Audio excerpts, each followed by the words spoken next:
नमस्कार दोस्तों। उत्तराखंड मुक्त विश्वविद्यालय के सामुदायिक रेडियो केंद्र हेलो हल्द्वानी में आप सभी का स्वागत है। 91.2 मेगाहर्ट्ज की तरंगों पर आप इस कार्यक्रम को सुन रहे हैं। आज हमारे स्टूडियो में हमारे अतिथि के रूप में प्रोफेसर सुबोध अग्निहोत्री जी हैं, जो विभागाध्यक्ष हैं पत्रकारिता विभाग, वर्धमान महावीर कोटा खुला विश्वविद्यालय से। कोटा से आप हमारे बीच उपस्थित हुए हैं। डॉक्टर साहब, आपका मैं हार्दिक स्वागत करता हूं स्टूडियो में। धन्यवाद।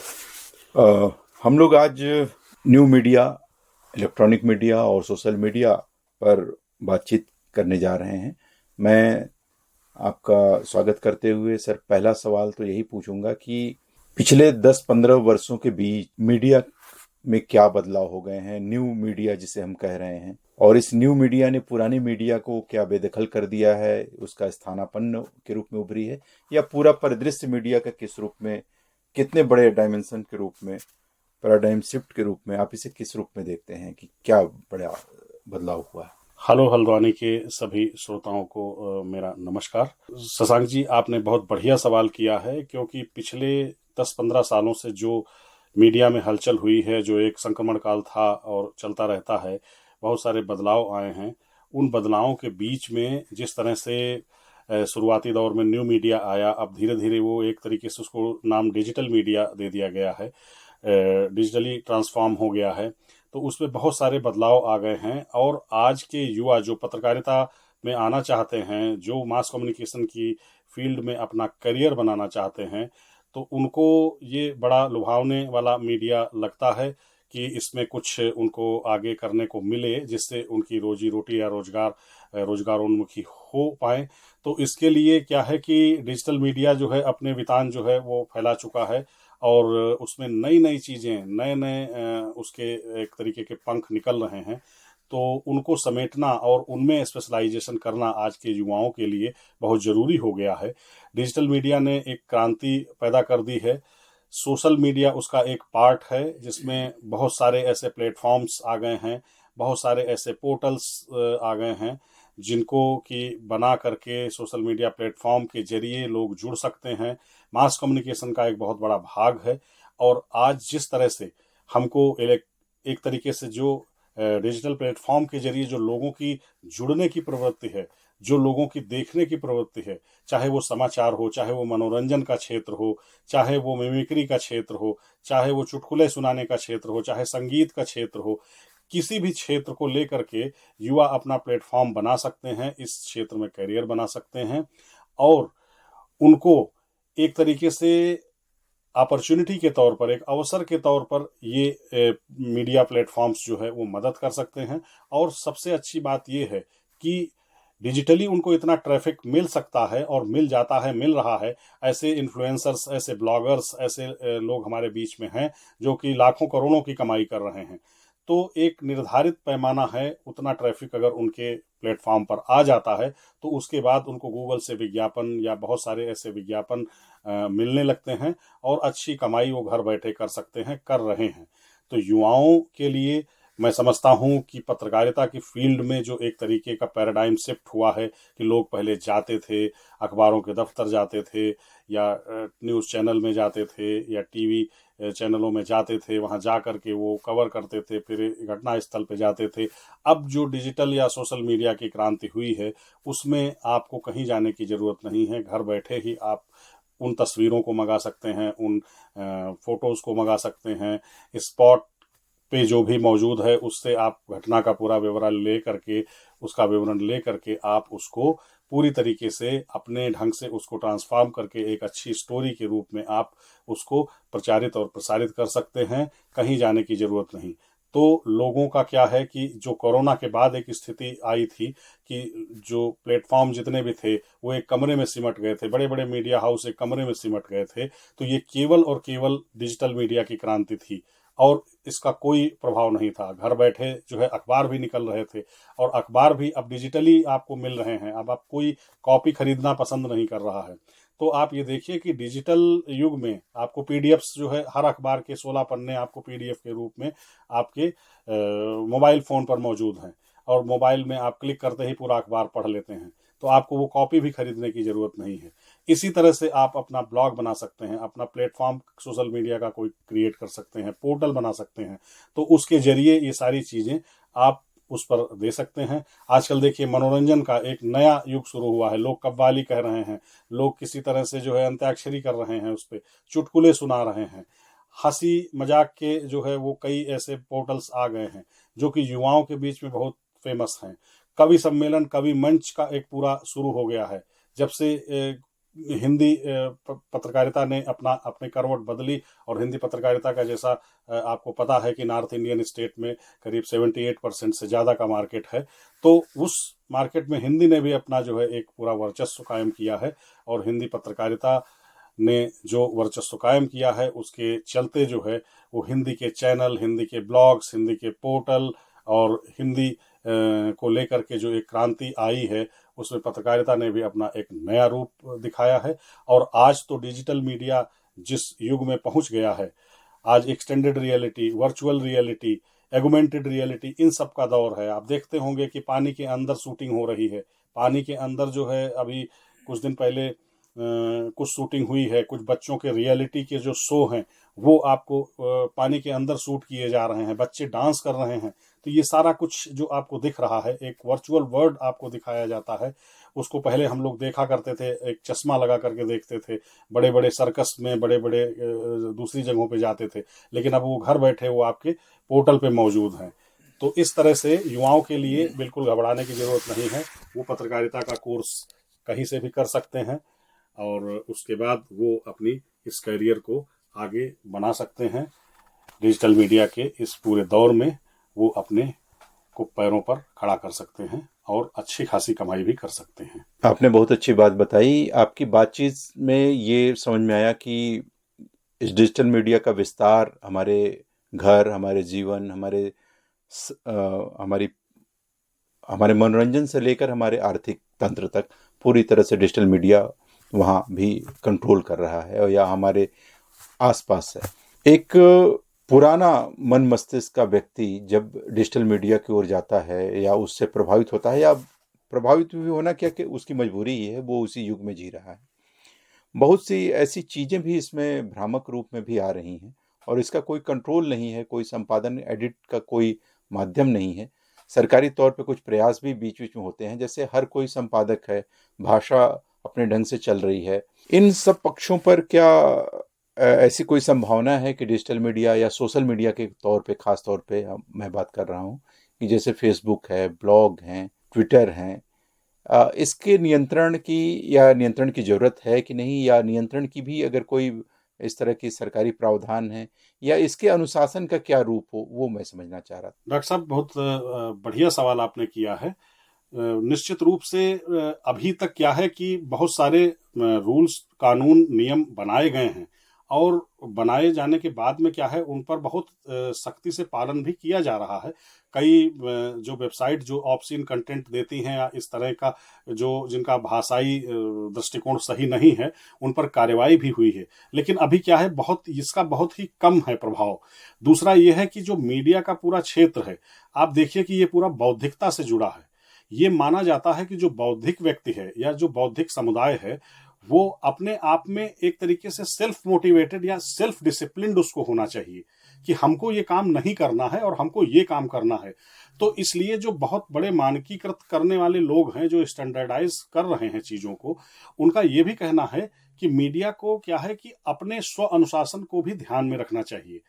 अगर वो अपने स्व अनुशासन को वो अपने अपने वैसे हर चीज की जो है वो प्रसार भारती ने भी एक आचार संहिता बना रखी है और आचार संहिता हमेशा आप देखिए चुनाव में भी आचार संहिता होती है, मीडिया की भी आचार संहिता है कि आपको ये भाषा नहीं प्रयोग करनी है, आपको इस तरह से फोटो नहीं दिखाने हैं, ऑब्ससीन कंटेंट से आपको बचना है, बच्चों के लिए ये है, महिलाओं के लिए ये है, बुजुर्गों के लिए ये है और भाषाई दृष्टिकोण से आपको ऐसे होना चाहिए। लेकिन बहुत कुछ ये छोड़ दिया गया है कि मीडिया सेल्फ गवर्न करे अपने को, और ये मानते भी हैं और पत्रकार बिरादरी भी इसको मानती है कि वो एक तरीके से सेल्फ रेगुलेशन हो उसका और उसका सेल्फ डिसिप्लिन होना चाहिए।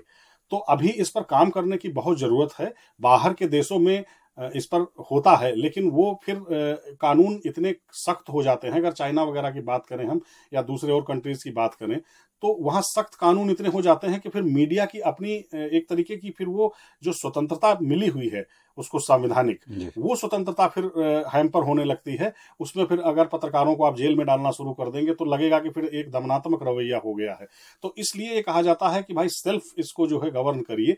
हाँ, कुछ ऐसे बातें आती हैं जब मानहानि की भी स्थिति बन जाती है, या लोगों को लगता है कि उनके प्रति जो है मीडिया ने रुख सही नहीं अपनाया है और वो लोग कोर्ट का सहारा लेते हैं, तो कोर्ट उसमें फैसले देता है और उसके लिए पूरी आचार संहिता बनी हुई है, नियम बने हुए हैं। हाँ, सख्ती से पालन करना और उसको निगरानी करना, जैसे सोशल मीडिया का भी पूरा एक आर्बिट्रेटर है, उस पर निगरानी करने वाले लोग हैं, उस कंटेंट पर जो भी है वो काम करते हैं, और कई लाइसेंस रद्द भी हुए हैं। लेकिन लाइसेंस रद्द होते हैं तो वो दूसरे नाम से लाइसेंस बन जाता है, ये भी हैं, बहुत सारे उसके लूप होल्स भी हैं।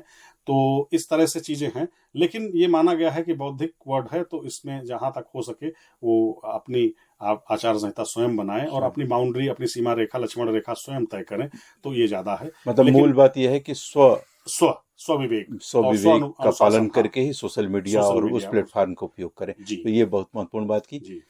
एक चीज हम लोग देखते थे कि पहले की जो print media, electronic media, new media और डिजिटल मीडिया, ये कुछ पड़ाव थे। अब बहुत तेजी से एआई के आने के बाद चीज़ें और बहुत तेज़ी से इसमें बहुत सी, जैसे साहित्य की दृष्टि से मैं बात करूं तो उसमें एआई के माध्यम से कविताएं भी बनने लगी हैं, कहानियां बनने लगी हैं, नाटक भी लिखे जाने लगे हैं, उपन्यास भी लिखने लगे हैं, और मीडिया कर प्रतिभाओं के सामने एक बड़ा संकट उपस्थित हो गया है। पत्रकारिता के क्षेत्र में इस एआई या कृत्रिम बौद्धिकता के आने के बाद क्या फ़र्क पड़ेगा? क्या कोई चुनौतियां आने वाली हैं, या इसको आप किस परिदृश्य को किस ढंग से देखेंगे कि क्या समस्याएं, चुनौतियां आएंगी? देखिए, एक आप चूंकि हिंदी साहित्य के विद्वान हैं तो सेरा यात्री से बहुत परिचित रहे होंगे। सेरा यात्री का एक कोट मुझे बहुत अच्छा लगता है। उन्होंने कहा था कि जब इलेक्ट्रॉनिक मीडिया का दौर था, बहुत सारे चैनल आ रहे थे, तो उन्होंने ये कहा था कि इलेक्ट्रॉनिक मीडिया शब्द की सत्ता को कभी नष्ट नहीं कर सकता है। तो अखबार में जो छपेगा, अब इलेक्ट्रॉनिक मीडिया आया जब, पहले तो दूरदर्शन था, टीवी था, फिर चैनल बहुत सारे आए, चैनल क्रांति हुई। जब लिबरलाइजेशन का दौर आया तो हुआ कि अब दरवाजे खोल दिए गए हैं, बाहर का मार्केट आ गया है, चैनल आ गए हैं, तो अब अखबार खत्म हो जाएंगे, जबकि ऐसा नहीं हुआ।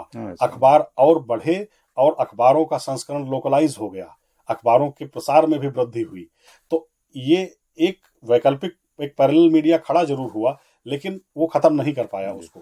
इसी तरह एआई जो आया है, कृत्रिम बौद्धिकता, आप ये देखिए, इस कृत्रिम बौद्धिकता को अगर बहुत गंभीरता से देखें तो इसको बनाने वाले कौन है? इसको बनाने वाला हमारा ह्यूमन ब्रेन है, और ह्यूमन ब्रेन से ज्यादा तो कृत्रिम बौद्धिकता तेज चल नहीं सकती है, ये आपको मानना ही पड़ेगा। तो इस कृत्रिम बौद्धिकता को जब हम इस पैमाने पर देखेंगे तो हम ह्यूमन ब्रेन से अगर इसको कंपेयर करेंगे तो ह्यूमन ब्रेन तो आप उदाहरण लीजिए, आप कबीरदास पर, आप तुलसीदास पर, आप सूरदास पर जो पंक्तियां आप अपने दिमाग से वो लिखेंगे, वो एआई बिल्कुल नहीं लिख पाएगा। जो रेफरेंस, जो कंटेक्स्ट आप हिंदी में अपने आप लिखते थे कि प्रस्तुत गद्य खंड सुमधुर बिंदुओं का निस्पंदन हमारी पाठ्य पुस्तक गद्य गरिमा के गद्य कलश से संग्रहित ममता नामक शीर्षक से उद्धृत किया गया है, ऐसी लाइनें जो आप अपने आप लिखते थे, वो अलग फ्लेवर था। इसको एआई कभी नहीं पकड़ सकता है, ये मेरा चैलेंज है। आप किसी भी तरह से आप जाइए, आप नहीं इसको पकड़ सकते हैं। तो जो आप वो चाहेंगे कि जना ब्राह्मणी विधवा ने था काशी सर में त्याग दिया, और तंतु पाए नीरू नीमा ने पालन कबीरा दास किया, तो ये लाइनें आपका दिमाग लिख सकता है, ये कंप्यूटर नहीं लिख सकता है। कंप्यूटर हाँ कुछ फ्लेवर देगा, कुछ देगा, एक वैकल्पिक व्यवस्था कर देगा आपके लिए, लेकिन वो चीज नहीं पैदा करेगा जिस चीज को आप चाहते हैं। तो एआई से बहुत रचनात्मकता और बौद्धिकता का जो लेवल आपके दिमाग का है वो एआई नहीं पा सकता है। एआई आपके लिए काम आसान कर देगा।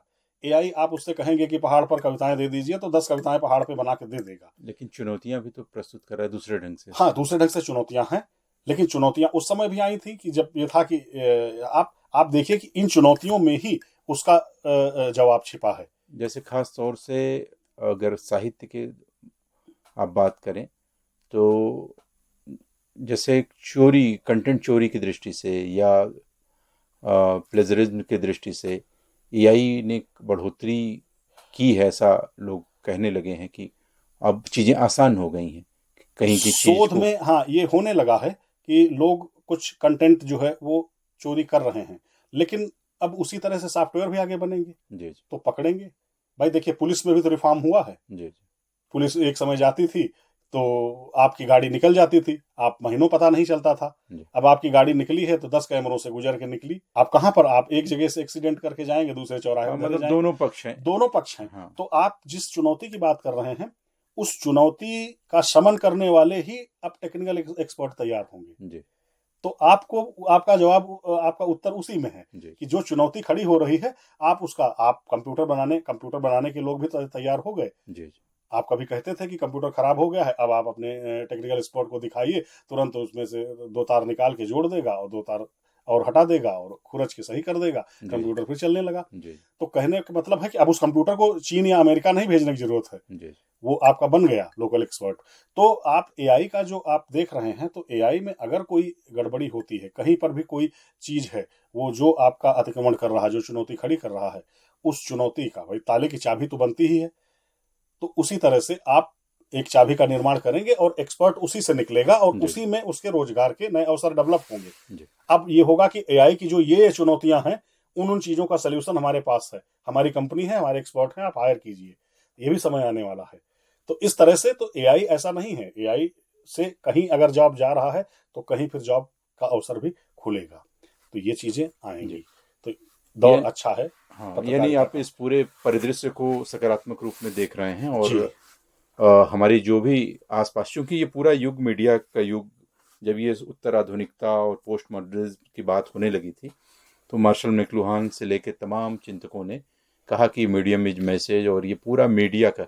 और हमारे पास जैसे अमेज़ॉन, फ्लिपकार्ट से लेके तमाम ऐसे माध्यम हैं, जो माध्यम ही मुख्य एक तरह से होने लगा है, और हम पूरा जीवन हमारा एक तरह से मीडिया के युग में हम जी रहे हैं। हम क्या खरीदें, क्या पहने, कैसे सोएं, क्या देखें, सब कुछ मीडिया निर्मित है। तो इस मीडिया निर्मित समाज में अंतिम रूप से कि इस पूरे इसके भविष्य को आप, अंतिम प्रश्न के कि इसके भविष्य को आप किस ढंग से देखते हैं? देखिए, डॉक्टर साहब आपने बात कही है, उसका मैं एक उदाहरण दूंगा। 1922 में लंदन के एक अखबार ने लिखा था कि 78 साल बाद कैसा होगा हमारा समाज। जी तो समाज और बाजार की जो बात उसमें कही गई थी, तो उसमें सन 2000 के बारे में टिप्पणी की थी अखबार ने, और उसमें लेखक ने लिखा था कि 2000 का बाजार बिजली से संचालित होगा। ये 78 साल का 1922 का जो है वो लिखा हुआ कोट है। आप सन 2000 में जिस अमेजन फ्लिपकार्ट की बात कर रहे हैं, वो बाजार बिजली से संचालित हो रहा है। तो अब आने वाले समय में अगर हम पिछले आगे 50 साल या 100 साल का हम देखें, तो आप देखिए कि एक तरीके से पूरा परिदृश्य बदल ही जाएगा। 2042 में ये भी एक दावा किया गया है कि 2042 के अंत तक जो है वो आखिरी अखबार छपेगा। तो अब ये देखते हैं कि ये भविष्यवाणी जो है वो कितना सच होती है कि 2042 के बाद ये प्रिंट मीडिया का एक दौर खत्म हो जाएगा और फिर मीडिया भी एक नए दौर में पहुंच जाएगा। वो दौर देखने वाला होगा जो है वो किस तरह से संचालित होगा और किस तरह से नए नए जो है प्रक्रम आएंगे उभर के। तो मुझे लगता है कि कोई परेशान होने की जरूरत नहीं है। जो भी दौर आ रहे हैं, जो भी संक्रमण काल निकल रहे हैं, उनमें एक नई कहानी लिखी जा रही है और उस कहानी के हिसाब से नए नए किरदार भी तैयार होंगे और उसी हिसाब से आपको अपने पाठ्यक्रमों में भी नए किरदारों को शामिल करना होगा। बहुत सुंदर बात कही कि नए कहानियां, नए किरदार और नए बदलाव। ये एक सुंदर बातचीत के लिए प्रोफेसर सुबोध अग्निहोत्री जी को मैं बहुत धन्यवाद देता हूं कि आप हमारे स्टूडियो में आए। और मैं अभी अपने सभी श्रोताओं को इस कार्यक्रम के लिए बहुत बहुत उनको धन्यवाद, उनको भी, कि आपने इस कार्यक्रम को सुना। तो ये थे हमारे बीच में पत्रकारिता के अध्येता, वर्धमान महावीर कोटा खुला विश्वविद्यालय के पत्रकारिता विभाग के अध्यक्ष प्रोफेसर सुबोध जी। मैं अपने सभी श्रोताओं को बहुत बहुत धन्यवाद देता हूँ। धन्यवाद। धन्यवाद डॉक्टर शशांक शुक्ला जी, धन्यवाद।